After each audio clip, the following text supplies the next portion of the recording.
Hello, friends. Welcome back to Ridgeview's podcast, where we discuss everything hope, healing, and recovery related. Glad you joined us. As always, please take time to subscribe and, as I've been told, ring the bell. That will notify you of our latest episode that is uploaded each week on Sunday, or I'm sorry, on Thursday. It feels like Sunday. Uh, my guest today is Amy Olson. Before we launch into our conversation about parenting and what children are dealing with in relation to COVID, I want to draw your attention to our COVID helpline, which is 833-503-0348. This is available to folks from 8 a.m. to 8 p.m. every day of the week, including Sunday, which today feels like. Uh, so we'll conclude with that as well if you happen to be listening to this production. But trained counselors are available for you the entire time. Give them a shout if you're impacted by COVID and have some questions about just how to help move forward. Amy, welcome. Thank you. Glad to be here. I'm so happy to have you.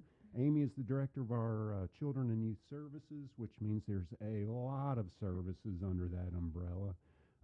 As we were kind of talking about, what to talk about, the timing is perfect because in today's Oak Ridger, do subscribe to the Oak Ridger. It's a great local newspaper. They featured in April, Ridgeview will be presenting on adverse childhood experiences with the local NAMI affiliate. And ACEs stands for Adverse Childhood Experiences. And we know 2020, and certainly where we are today in 21, has presented a lot of kids with adversity. So you've been out there, your clinicians have been engaging with children who are in school or in virtual school, things of that sort. How have you seen COVID affecting youth? So, really, it's very similar to adults that the experiences range widely. We've seen a lot of the under 5-year-old population, some of them have flourished. They've had more time with their families. Things like that, whereas the school age children were more highly affected. Definitely when schools closed this time last year, families kind of scrambled for what to do. Children who are used to having a consistent routine all of a sudden did not. And then in the fall, when schools went back, parents had the difficult choice whether to go virtual or in person. So anytime families had that kind of stress, then the children are obviously going to be affected. We did see with virtual school that some kids did well with that. They did well in their home learning environment. They were able to focus better, not being distracted by the classroom. And some families had the exact opposite. We even talked to families who had one child who flourished in virtual and one child who went back to in person. So with children, the whole age range, it really kind of depended on their age, their developmental status, and then just where their family was and how their family was able to manage it. You bring up a very interesting point, and it shouldn't surprise me. But the kids under 5 who actually are able to be closer to their parent, we know we humans are hardwired for attachment, connection, and that provided actually more time to bond and connect with their primary caregiver. Yeah, and that's what we heard from quite a few of our parents. Ridgeview works with the Anderson County Head Start programs. So, we were always kind of monitoring with them how things were going. And a lot of those families did enjoy that time. Again, it just depended on the family circumstances. Parents who were stressed because they were essential workers, they had to be at work. Then obviously that was more stressful and they were scrambling to find childcare. So we always say whatever the caregivers are experiencing, the children are obviously going to be affected by that. That's an excellent point. That I think that's why so much time is spent talking about helping caregivers regulate first, Yes. and to have mastery over how they respond to the situations impacting them or their family, as opposed to reacting to them. Yeah. So you were involved in I don't want to call it a parent support group, but maybe it was kind of like that. It was an opportunity for parents just to kind of touch base with and voice some of what they've been experiencing. What were some observations or takeaways that you had from that occasion? Yeah, so I did a presentation for Oak Ridge schools for parents, anyone that wanted to come. It was on Zoom, and it was parenting during a pandemic. And like you said, one of the first things that we covered was self-care for the guardians. That they need to be in a good place first before they can help their children. So just kind of went through what they were doing, suggestions what they could do. One of the biggest suggestions was just finding time for themselves. So, if there's another adult in the household that can watch the children, that parent can, just take a break, do whatever they want. We talked a lot about, utilizing the outdoors, getting out there either by themselves or with their family, bike riding, going to the park. They were getting very creative. There were a lot of fun family meals being prepared, some successful, some not. I know with my own family, we had some nailed it and some not nailed it. Now, how much cayenne pepper are you putting in there? So families, but really one father was able to talk about his own stress level, and that he actually comes to Ridgeview to get therapy here, and how that's really helped him regulate himself and then be able to be there for his children. You bring up again another great point that I think we've discussed on previous episodes, and that is the importance of scheduling some of these activities, whether it's individual self-care, that you have to be very intentional about making that happen and scheduling that.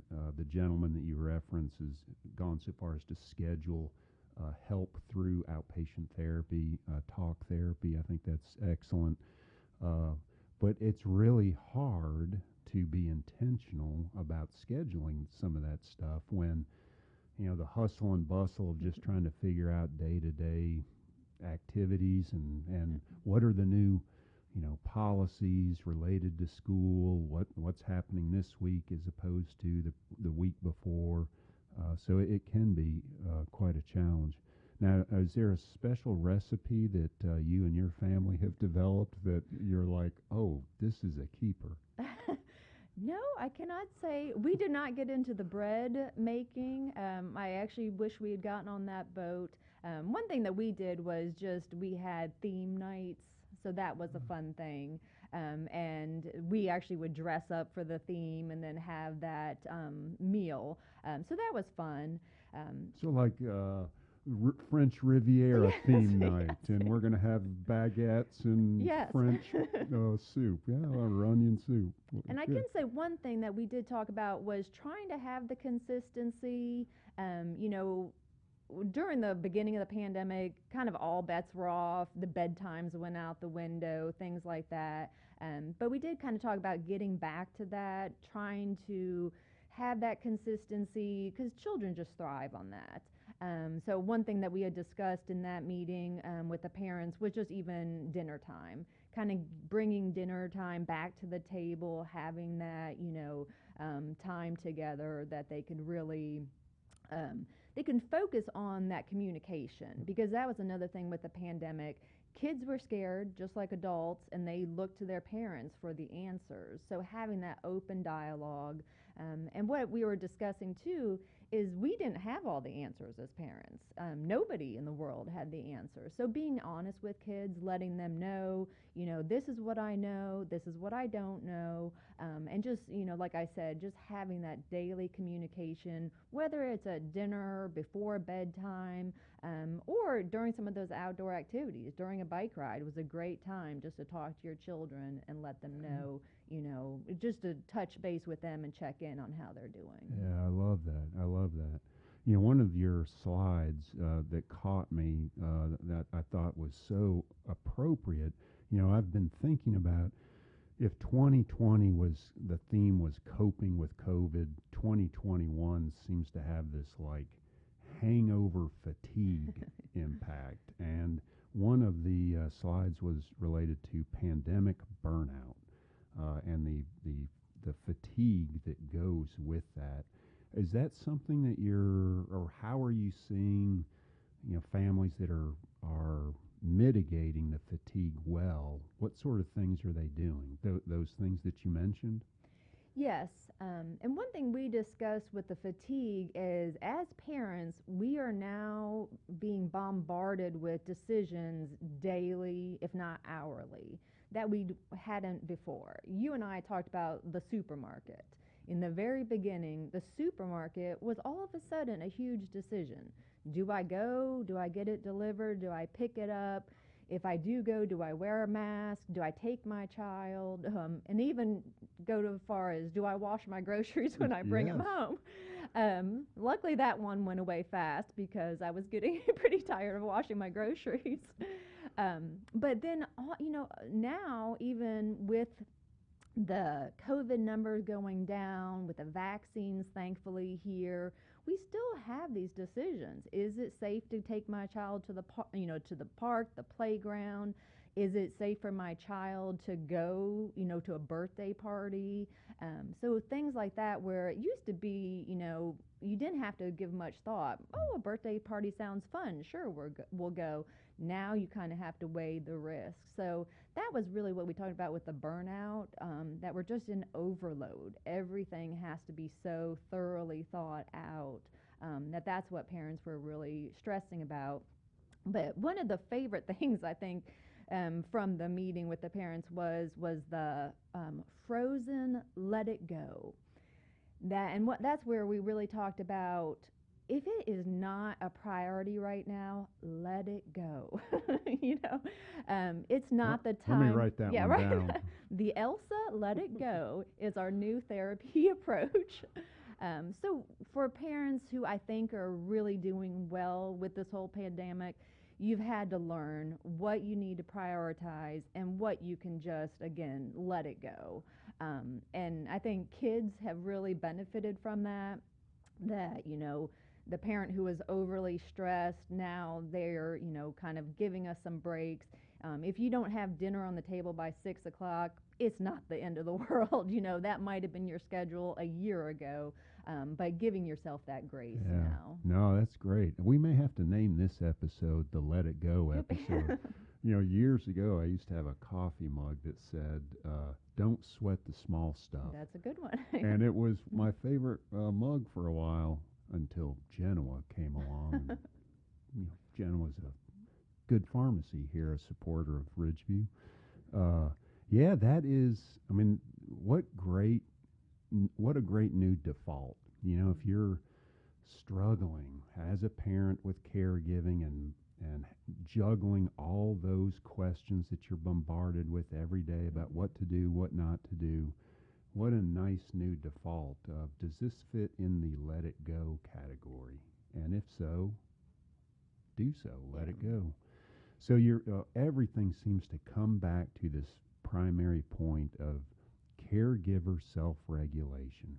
That whether you're a parent, aunt, grandparent caring for kids, the primacy of making sure that you're a good steward of your own mental health, your own self-care, managing your own fatigue is paramount in helping kids model that same stuff. Well, I love it. I'm so glad we had this conversation. I've learned some stuff that I think I can take away, and I will let some things go myself. Perfect. So thanks for joining us.